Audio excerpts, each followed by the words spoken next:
godina Shawaa Bahaatti jiraattonni aanaalee Bancuqqaalaa hiriira nageenya waaressuu bahan saganticha irratti abbootiin amantaaf abbootiin gadaa haadholii siinqee akkasumas jiraattonni gandoota adda addaa irraa hirmaatan kaayyoon hiriira kanaa warreen bosona keessa jiran waamicha abbootiin gadaa fi haadholii siinqee abbootiin amantaa akkasumas kan hawaasaa dhaga'uun gara maatii isaaniitti akka deebi'an taasisuufis jedhame abbootiin amantaaf abbootiin gadaa haadholii siinqee akkasumas hawaasni sagantaa hiriirichaa irratti argaman reediyoon Adaamaa Broadcasting Service dubbisees warreen bosona galan qe'ee maatii isaaniitti akka deebi'an waamicha taasisaa jirra jechuun ibsan.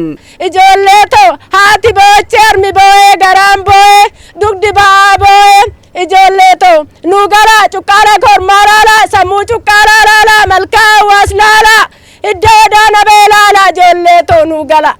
Ijoollee too namboo ijoollee too imimmaa sobaan boo isinannara ijoollee too nu gala handhuwa keechaa umaandaan ijoollee too nu gala ijoollee too isinannare dugdattan isin baadhe harman isin hoosisee garaan boo'e nu gala. Dhalli keenya ilmi keenya gudeenni keenya nu biraa bahee bakka bakkatti nageenyi nu harkaa badee bobbaanee galuu dadhabnee waan rakkanneef gara hundaa'uu mootummaas warra ala bahee rakkoon adda addaa nutti dhufu kanas isaanii jenneet dubra duudaa baasnee buqqee baasnee caacuu baasnee kallacha baasnee bokkuu baasnee kanaaf obboleessi kiyya kun ilmi kiyya kun kan badheetti bahe akka naa galuuf.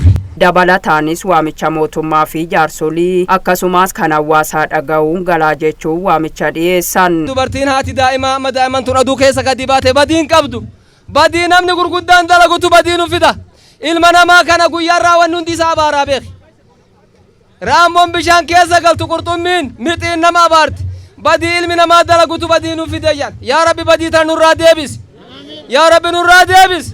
Aduun isin nyaattee roobni sun rukutee gallee falafalanna teenya barcumaarra teenya marabalanna bakka Oromoon bahee aduun nu dhiitee halkan kecha ifatti baaneetti xilaanni walitti nu naqa waliin galleet aduun nu baate maan rakkanne afaan baafanneen dalbii haasofna. Ijoolleen keenya kun yaamicha keenya kana nu dhaganii nuuf galu galanii nuuf guddatu waan barbaadan hin hojjetu wanna barbaadan mootummaatti himatanii filafiitti nullee wajjin jiraannee wajjin himannee isaanii araarsinaa nuuf araaramu waanni nu araarsu waanni nu araarsu waanni nu yaadu yaada keenya kana nu xumuru xinnaa keenya kana nu guddisu yaamicha keenya kana waaqni nu dhaga'ee garaa nu naanii ijoolleen keenya kun irraa jammaranii nu galani nageenyi nu galchu.